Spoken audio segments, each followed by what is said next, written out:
פאבל וניקולה קובלובה, אתם מקבלים את הסמכות שלי כבורר בסכסוך שלכם עם שימי אנג'ל? בטח, אסולין, בטח. שתי הצדדים מתחייבים לעשות כל מה שאני אגיד? כן.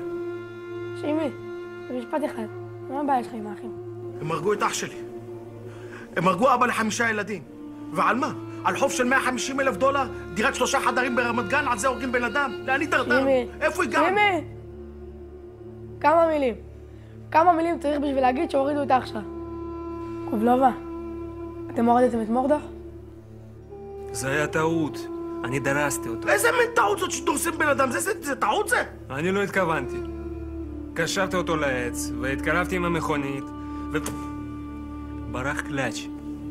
אני חושב ששימי ירצה לדעת שקברתי אותו, ואמרתי עליו קדיש, מה נשמע ישראל? דרסת את אח שלי קשור לעץ?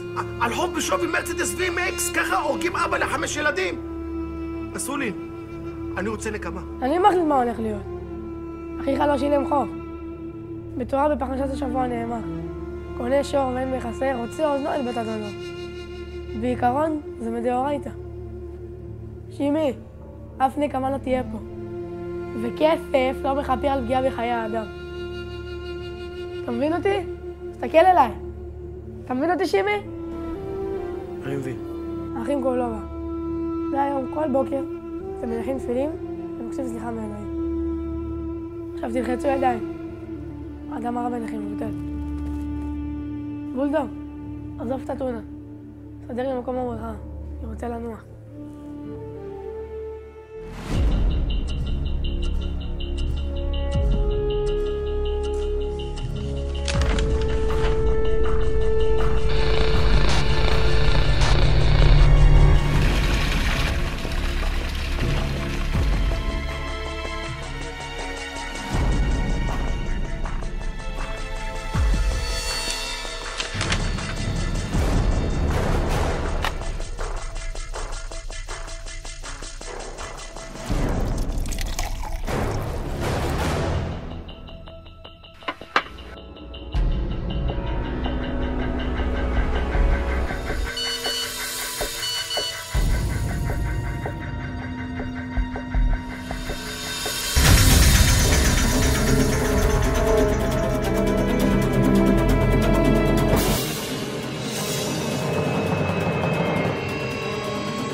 ממעמקים